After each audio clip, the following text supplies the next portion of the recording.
I told you that we would be saying Merry Christmas again, right? And it's great to be back in Missouri, a sign of a lot of good things because you're doing really well. And I want to thank Governor Greitens and Attorney General Hawley, who, by the way, Josh, where's Josh? Josh, our next senator, where is he? He's going to be a great senator. And he wants to see a major tax cut. I think I can speak for him, right? And your current senator does not want to see a tax cut. That's not good. That's not good. He wants your taxes to go up. Secretary Mnuchin, who's doing such a fantastic job. Thank you. And Linda McMahon, everybody knows, administrator, small business, became a big business under Linda. She's helping a lot of people. Thank you very much, Linda. I especially want to thank Missouri's incredible congressional delegation, Sam Graves. Where's Sam? You all here? Yeah. They all flew in with me. They wouldn't miss that flight. Vicki Hartzler. Vicki, thank you. Thank you, Vicki. Billy Long, who I think was my first endorser in the entire country, practically, Billy, right? Thank you, Billy. Blaine Lukemeyer. Blaine. Thank you, Blaine. And he was great on television today. I watched him. I got up early and I watched you on television. It was a good interview. Thank you. Very much in favor of tax cuts. Jason Smith and Ann Wagner. Thank you, Jason. Thank you, Ann. And you know, I have two others that I have a lot of faith in faith. Sally Faith. Where's Sally? Your mayor. Hi, Sally. Thanks, Sally. And Eric Schmidt, Missouri State Treasurer. Thank you. Thank you, Eric. You're doing a great job. Just 3 months ago, we came to this state to launch our plan to bring back Main Street by cutting taxes for American families and small businesses. Today, I've come back to this incredible state to spend an afternoon with its amazing citizens. You are amazing. To help push our plan for historic tax cuts right across that finish line. We're going to do that. With your help, we can usher in a thrilling new era of opportunity and growth for this nation that we love so much. Tax cuts have already passed the House of Representatives. Big ones. Big ones. The eyes of the world now turn to the United States Senate. A successful vote in the Senate this week will bring us one giant step closer to delivering an incredible victory for the American people. Massive tax cuts and reform. I don't even mention the word reform because people don't know exactly what we're talking about. You know, for years they have not been able to get tax cuts, many, many years, since Reagan. And the problem was they talked about tax reform, not tax cuts. I said, don't call it reform, call it tax cuts and reform. So every once in a while we'll add the name reform. But it's tax cuts. We cannot sit, right? That's the governor agrees. We cannot sit idly by and watch ourselves losing in competition to other countries as they continue to take away our jobs because their tax codes are more competitive and less burdensome than ours. That's why we must cut our taxes, reduce economic burdens, and restore America's competitive edge. We're going to do that, too, and it's already happening. Look what's happening with our markets. People get it.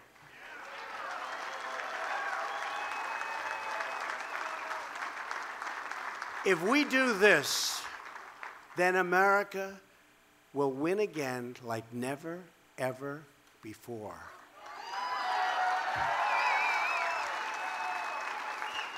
A vote to cut taxes is a vote to put America first again. We want to do that. We want to put America first again.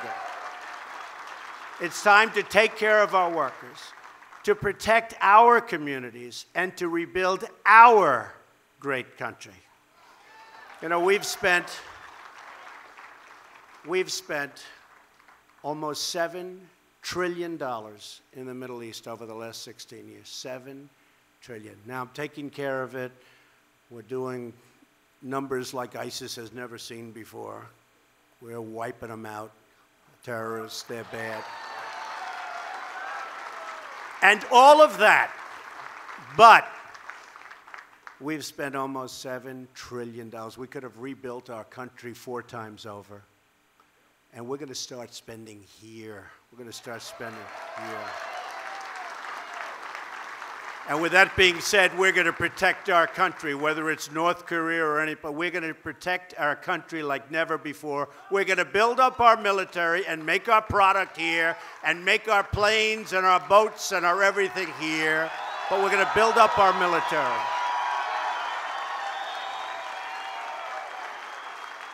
But we've got to start focusing on our country. That's why I'm saying America first. Make America great again. You've never heard that expression. All those hats, all those, they've never heard that expression before. Now, that was a good expression, and it's a true expression. It's already happening and long ahead of schedule. In fact, today, some numbers came out that people haven't seen in many, many years. This beautiful city of St. Charles is the perfect place to deliver the message that I want to deliver. It's the place where America's past and future come to life on its historic, brick-lined Main Street. Nice street. Do you agree?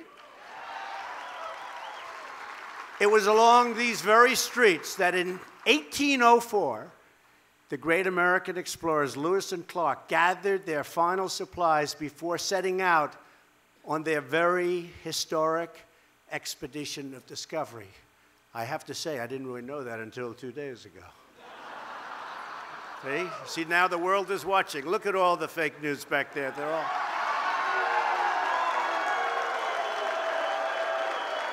They're all watching. Today, more than 2 centuries later, a new generation of American pioneers begins its own adventure, gathering inside the startups and the storefronts of main streets across the country, blazing new trails into totally uncharted territory of business and technology, and once again, leading our nation into a future of limitless potential. It's what we have in this country. We have the greatest people. It's the greatest country. I love this country so much. Our country was not treated properly for a long time. We're treating it properly. We're treating it with love and with this. We got to treat it with this. And today, just as it's always been, Main Street is the heart of our economy, the soul of our community, and the birthplace of American dreams. But over the years, crippling taxes, massive regulation, and totally disastrous trade deals. Oh, the trade deals. Oh, I get a headache thinking about who made these deals. One after another. WTO, NAFTA, the wonderful deal with South Korea. Remember they said it's going to produce 200,000 jobs? And it did for South Korea. Didn't produce, we lost 200,000 jobs. It turned some of our businesses' main streets into empty ghost towns. You see what's happened. Now we have a once-in-a-lifetime opportunity to restore American prosperity and reclaim America's great destiny. We've already made tremendous progress, far greater than I would have thought. I will tell you this in a non-braggadocious way. There has never been a 10-month president that has accomplished what we have accomplished. That I can tell you. That I can tell you.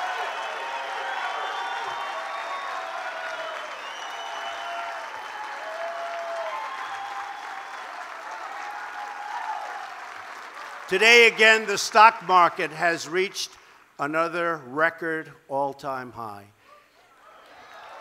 The unemployment rate nationwide is the lowest it's been in 17 years. And 13 states this year have seen unemployment drop to the lowest levels in the history of their state. And I hate to tell you, but Missouri happens to be one of them. We've created nearly 2 million jobs. 2 million jobs. Think of that. We used to lose millions. Now we've created 2 million jobs since I won the election. And I want to say since you won the election. I didn't win the election. You won the election.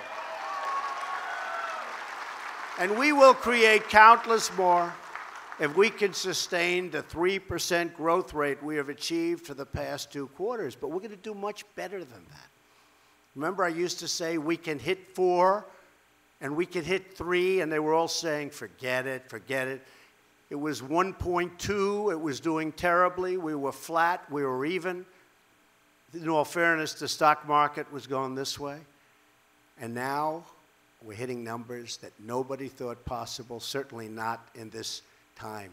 And the numbers going up are going to be much better than anybody anticipates. In fact, they're going to say that Trump is the opposite of an exaggerator, the exact opposite. They're going to start saying, Governor, that he ought to be a little bit more optimistic because his predictions were low. Can you believe it? You know, a year and a half ago, they were saying, oh, he can't do that.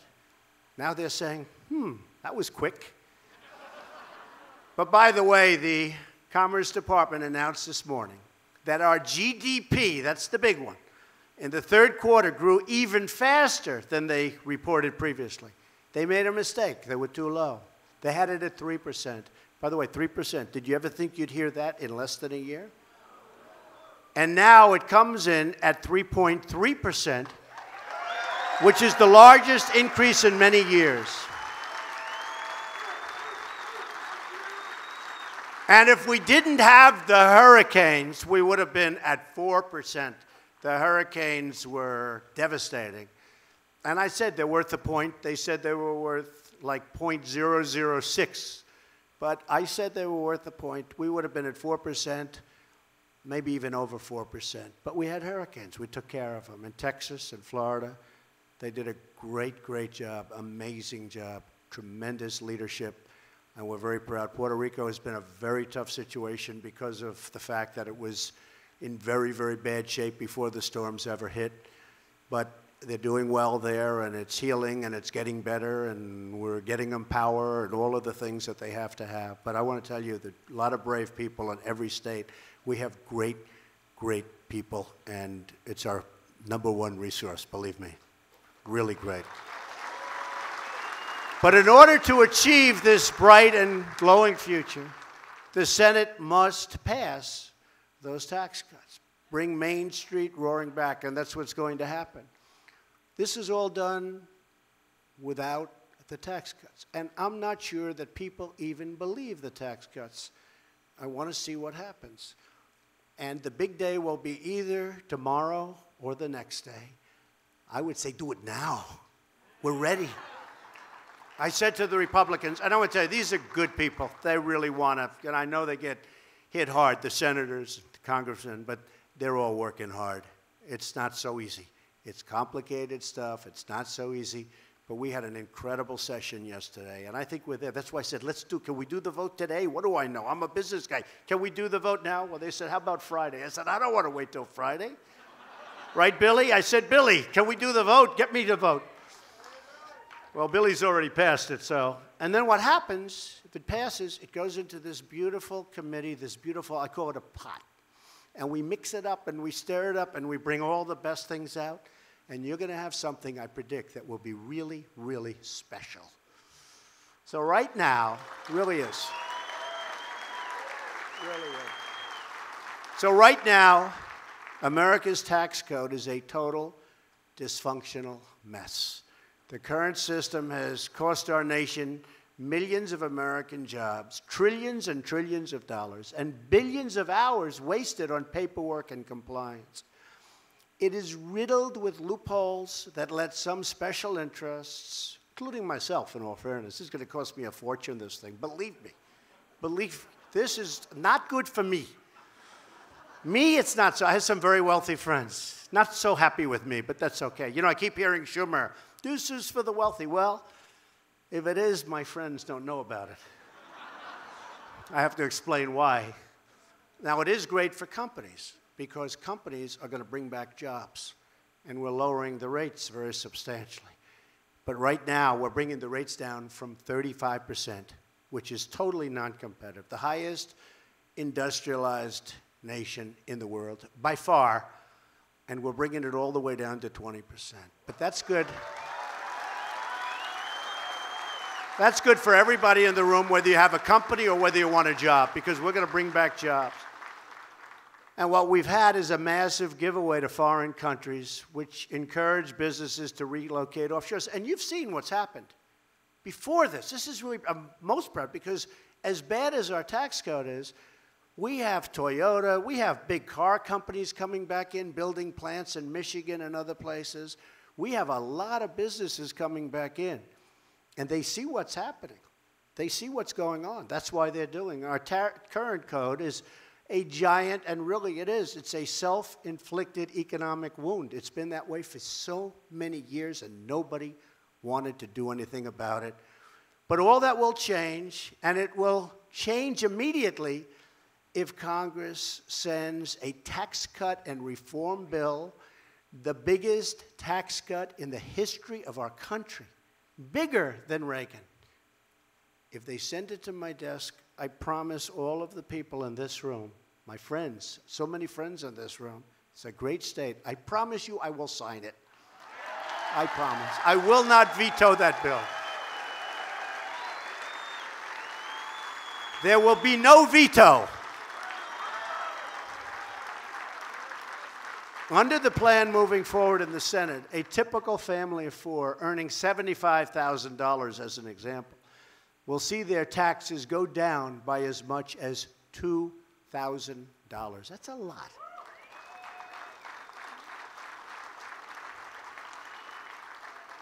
Now, we're doing that not just to help people. We're doing that because it helps our country. You're going to take that $2,000, and maybe you'll save some, and you're going to spend some. And we're going to make product back in our country again. You know, it's going to be made here. It's going to be made elsewhere, but it's going to be made here. We're opening up plants. We're opening up factories, and we're going to be great to small business. Wait till you see the final product. Wait till you see what finally comes out in what I call the mixer. The beating heart of our plan is a tax cut for working families. That's what it is. We're going to make sure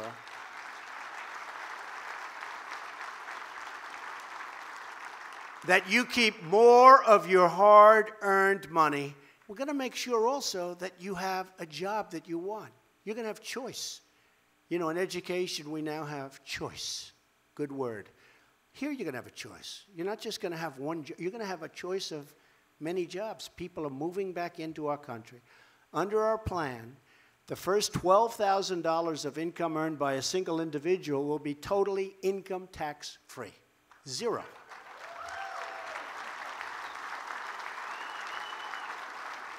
And a married couple won't pay one dime of income tax on their first $24,000 of income.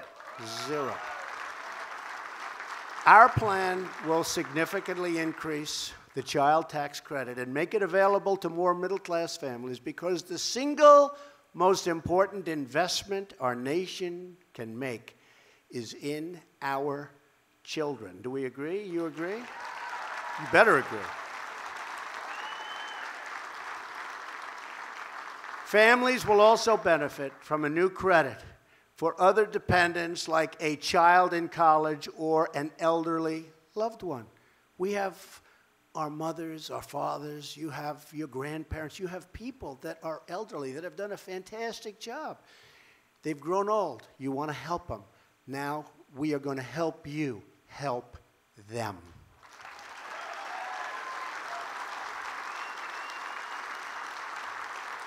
We're also going to eliminate tax breaks and complex loopholes taken advantage of by the wealthy. Who are they? I don't know. I think my accountants are going crazy right now. It's all right. Hey, look, I'm president. I don't care. I don't care anymore. I don't care.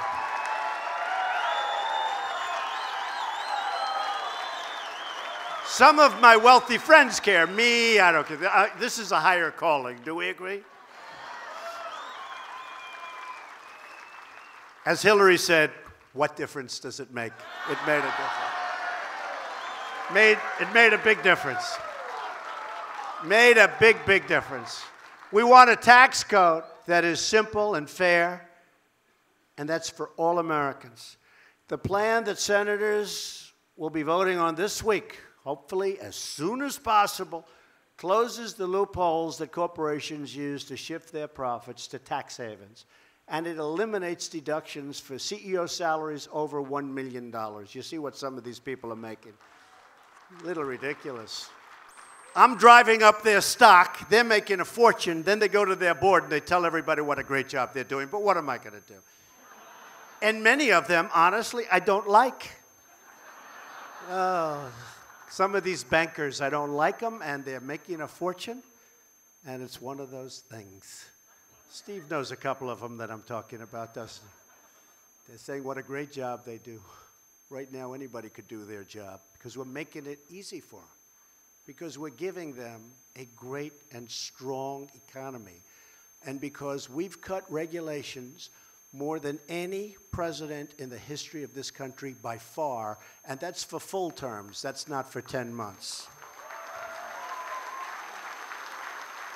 And it allows builders to build, and it allows farmers to farm. You know what I've done for farmers?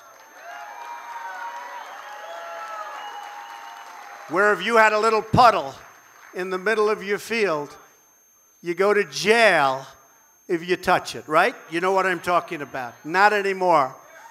Not anymore. Not anymore. And it allows bankers to lend. It allows bankers to lend again. So many people came up to me and they said, we had a 20-year relationship with a bank. We never had a default. We never had a bad loan. Now we go back to the bank and they say, we can't do business with you anymore because they don't qualify, even though they're better than the people that do qualify. It's incredible, but we're back to the strong days of our banks. And not the days of trouble.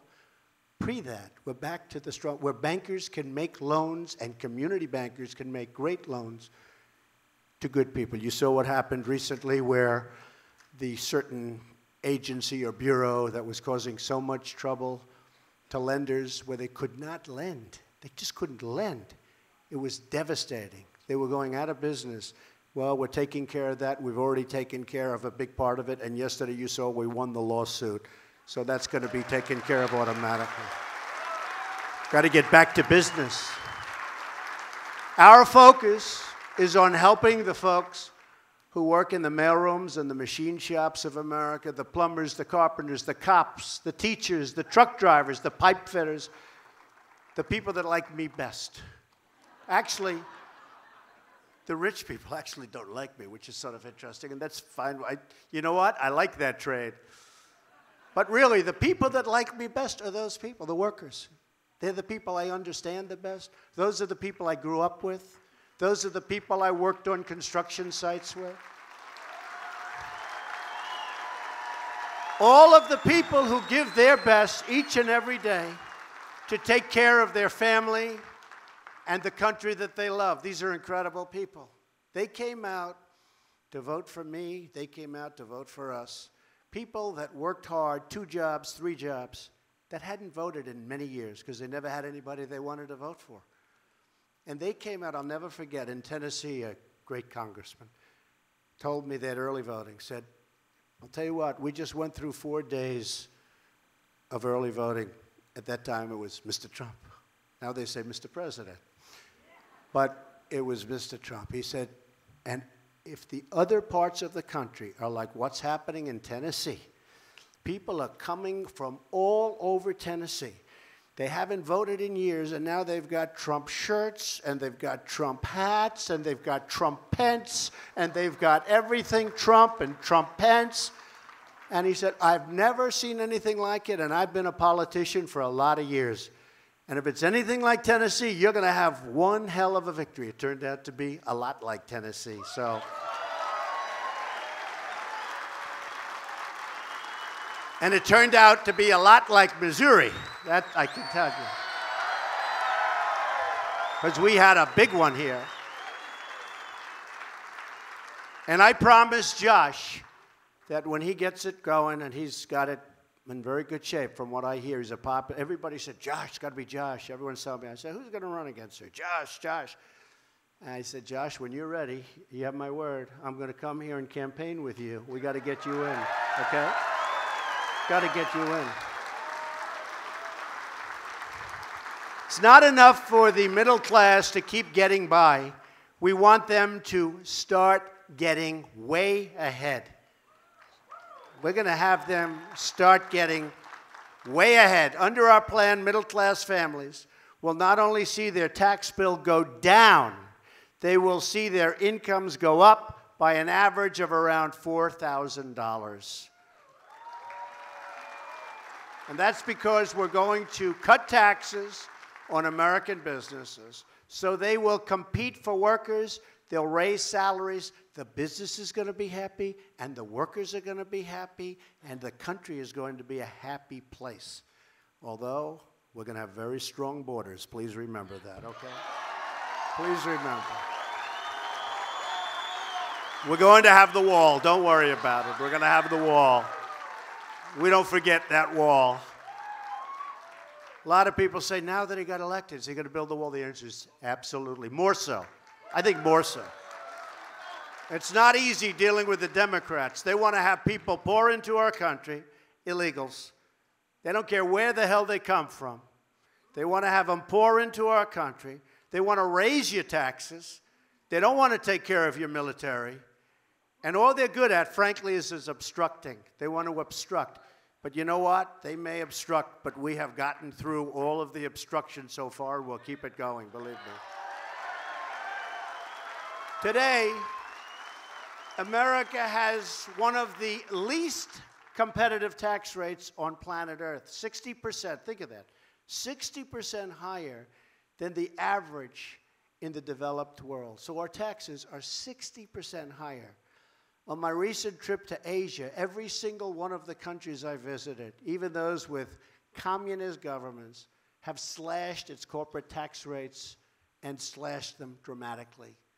And it's very tough competition anyway. But when their taxes are a lot lower, it really makes it very tough. And that trip was a tremendous success. You know, we bought back $250 billion in contracts, and that's going to be over $1 trillion very soon. That's a good week and a half's work. Boeing came back with contracts. So many of our companies came back, and I'm very proud of them, and we're doing great. But at the same time, we're going to fix trade, because trade's unfair. We're getting killed on trade, so we're going to fix our trade, unless anybody would like to continue with this horrible situation that we have. Our plan gets America from the back of the pack, and it'll bring us right to #1, where we were for years, but where we haven't been for decades. We're going to be right back at #1.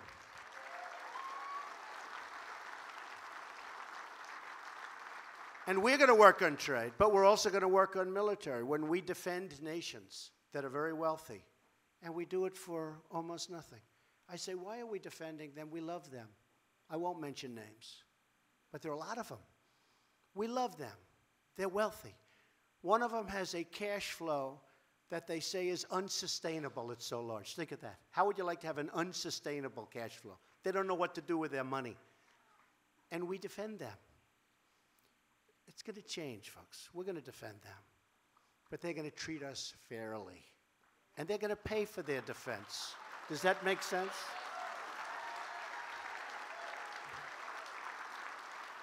And a lot of this was from many, many years ago when we defended a defeated country, and then they became strong and they became rich, and we just kept the same defense. What happened? Why didn't anybody go in and negotiate? And when I was in Asia, I spoke to a couple of the countries about it, and they looked like this. You know what this is? Mm-hmm. That means they know they're getting away with murder, and they got to start helping us out, okay? So if you don't mind, I'll start bringing that up with some of our good friends. We're going to cut our tax rate to the very competitive number of 20%, as I said, and we're going to create jobs, and factories will be pouring into this country, and they already are starting. A lot of people think it's going to happen. I don't want to say anything. I'm not going to talk about it. I thought we had health care, and we will have health care. It's going to happen. As soon as we get the taxes, we work on the health care, we're going to happen. Because we thought we had the votes, and then something happened a little strange. That's okay. When you lose by one vote, then it's called you go back. You know, some people said, oh, you failed with health care. I said, what do you mean we failed? We didn't fail. And by the way, what happened is Obama took a long time, years, to get Obamacare, right? Again, 10 months. We've had 2 runs at it. We're coming closer, closer. I think now we have a plan that's going to be great. But we're not talking about it until after taxes. And then we take care of health care. Then we will have done tax cuts, the biggest in history, health care, phenomenal health care. I know you don't want this. Welfare reform. Does anybody want welfare reform? And infrastructure. But welfare reform, I see it, and I've talked to people. I know people, they work 3 jobs, and they live next to somebody who doesn't work at all. And the person who's not working at all and has no intention of working at all is making more money and doing better than the person that's working his and her ass off. And it's not going to happen. Not going to happen. So we're going to go into welfare reform unless Billy doesn't want it. Billy, am I okay in saying that I speak for you? He said yes. You got a lot of friends out there, Billy. Well, we'll also cut taxes for the millions of small businesses that file as individuals, and that's going to come out of the hopper. It's getting there, and it's going to be better and better. We're reducing the tax burden on businesses of all sizes and of every single kind. As a candidate, I pledge to fight for American jobs. I think it's possibly the #1 reason I got elected. And I think we've done a lot better at this point than anybody ever even thought possible. Think of that, 2 million jobs since the election. 2 million more jobs in this country since the election. Nobody expected that. Excuse me, I didn't even expect that. But, you know, you cut those regulations and you give people spirit and incentive. And when you have the highest ratings in terms of confidence that the country's had in many, many years, maybe ever, things happen. The tax cut will mean more companies moving to America, staying in America, and hiring American workers right here. So that's so important, right? Small business groups across our nation, retailers, restaurants, manufacturers, grocers, contractors, support this plan. We have tremendous support for this plan. Tremendous. Because these massive tax cuts will be rocket fuel. Little rocket man, rocket fuel for the American economy.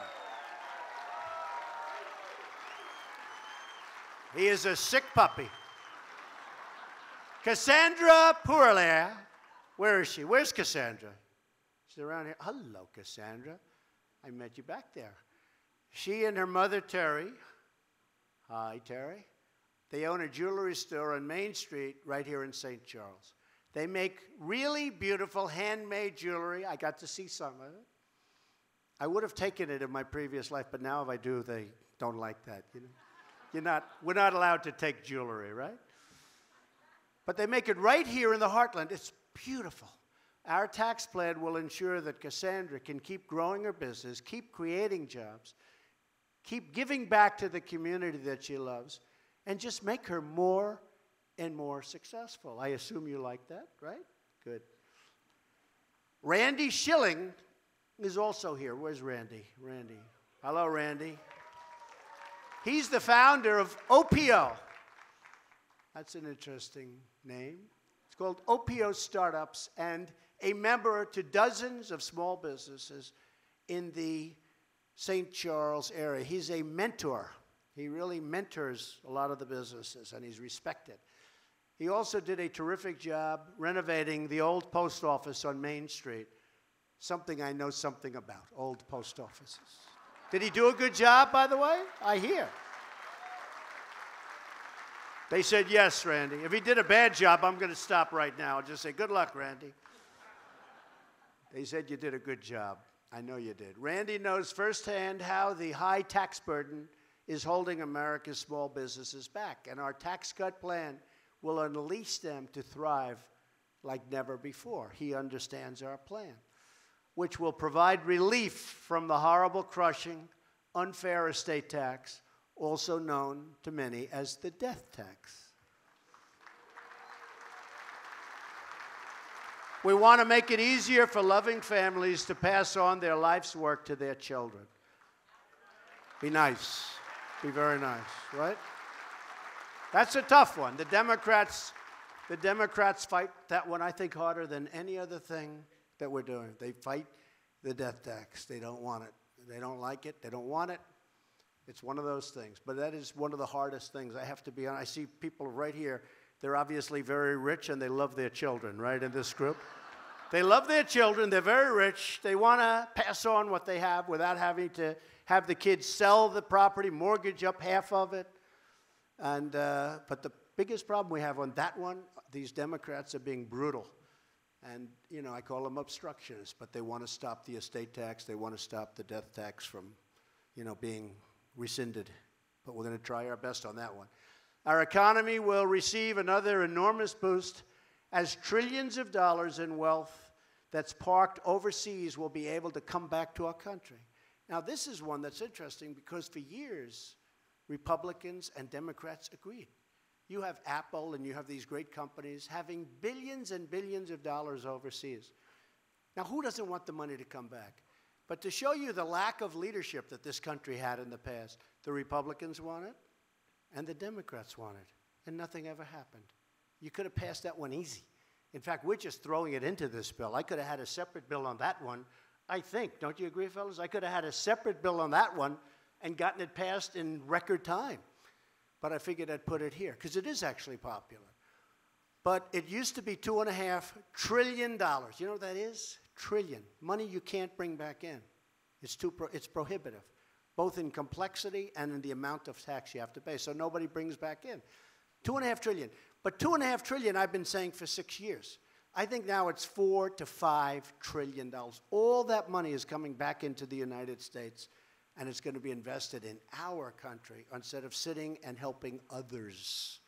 We want our own help. It's sort of an easy one. Last year, American multinational companies left more than 70% of their foreign profits overseas because the current tax system penalizes them for bringing that money back home. They actually get penalized. Our plan switches to a territorial tax system that encourages companies to return their profits to America, right here to the United States, where that money belongs, going back to work for you. Territorial. If we want America to thrive in the 21st century, then we must stop running from the competition. And instead, we must start totally winning and winning and winning again. Remember when I used to say, we're going to win so much? We're going to win that the people of Missouri are going to go to your governor and they're going to say, Governor, please go see the president. We can't stand winning so much. Remember, I used to say that, right? I used to say it, and that's what's happening. That's what's happening. And then the governor's going to come to that beautiful historic Oval Office. He's going to say to me, Mr. President, the people of Missouri cannot stand all this winning. They don't want to win so much. They love the old way, where they had lousy job numbers, lousy economic numbers, lousy. They loved it. Please, Mr. President, please not. And I'll say, Governor, I don't care what they say in Missouri. We're going to keep winning and winning and winning and winning. Remember? That's right. I used to say that. I had fun with that. But we are winning. We're winning again. We're winning a lot bigger than anyone ever thought possible for such a short period of time. For too long, our tax code has incentivized companies to leave our country in search of lower tax rates. That happens. Many, many companies, they're going to Ireland. They're going all over. They're going all over Asia. But they're stopping because they now want to take advantage of what's happening and what we're about to pass, hopefully. My administration rejects the offshoring model. In other words, let's build a factory in another country. Isn't that wonderful? That really helps us a lot. Fire everybody, and let's build the product, and let's send it in without tax back into the United States. That model doesn't work for me. It never worked, and it shouldn't have worked for any of our other past presidents, believe me. Our new model is the American model. Call it the Trump model, where we build it here. As much as possible, we build it here. Simply put, our tax plan is anti-offshoring and 100% worker, 100% pro-America. Under the American model, we're reducing burdens on our businesses as long as they do business in our country. Okay? They do business here. Now, we love Mexico. It's a wonderful place. But I don't like when our car companies move to Mexico, fire everybody, build the same car in Mexico, send it through our borders with no taxes, no nothing, and we buy the car. Same price. We buy the car. In the meantime, what do we get out of it? We get no tax, and we get unemployment all over. That's stopping. So now the plants are starting to move back. And now there's a price to pay when they do that little number on us. That's how we all succeed and we grow together as one team, one people, as one American family.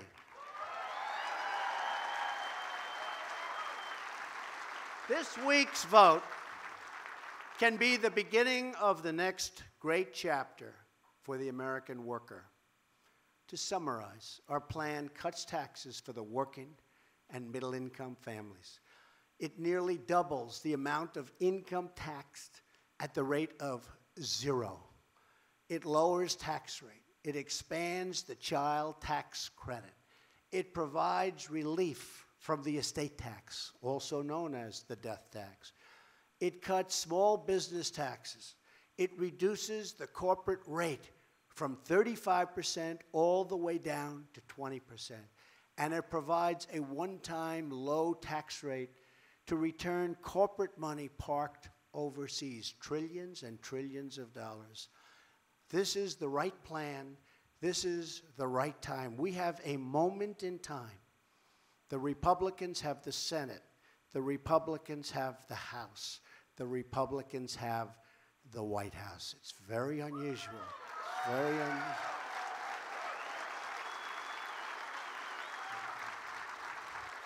This is our chance to free our economy from our workers, from the terrible tax burdens. We have workers that are so burdened with taxes. We're freeing our workers from those terrible burdens. Republicans in Congress campaigned on cutting taxes. We also campaigned on repeal and replace. It's going to happen. It's going to happen. Take your time. It's going to happen. It's going to happen. Many Democrats have promised tax cuts that don't mean anything because they really want major tax increases. Senator Claire McCaskill, have you ever heard of her? Is doing you a tremendous disservice. She wants your taxes to go up. She's weak on crime. She's weak on borders. She's weak on illegal immigration. And she's weak on the military. Other than that, I think she's doing a fantastic job. But now comes the moment of truth. In the coming days, the American people will learn which politicians are part of the swamp and which politicians want to drain the swamp. If you make your voices heard and call up your congressmen, and they've been terrific, and call up your senators, and they have been totally terrific. Most of them have been incredible. They really are. They're really friends of mine. They've been incredible.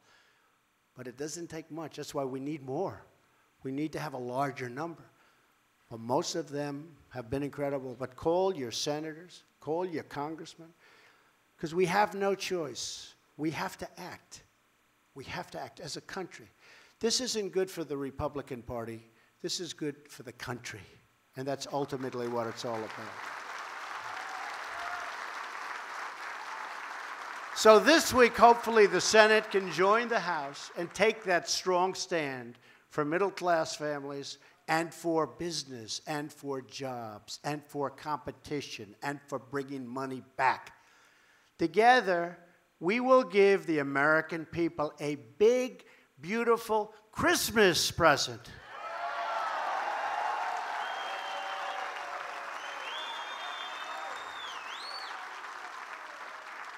And remember, I was the one, when I was here last time, I said, we're going to have Christmas again. I was the one that said, you go to the department stores, and you see Happy New Year, and you see red, and you see snow, and you see all these things. You don't see Merry Christmas anymore. With Trump as your president, we are going to be celebrating Merry Christmas again, and it's going to be done with a big, beautiful tax cut. Thank you, everybody. God bless you. Thank you. Thank you, everybody. Thank you very much.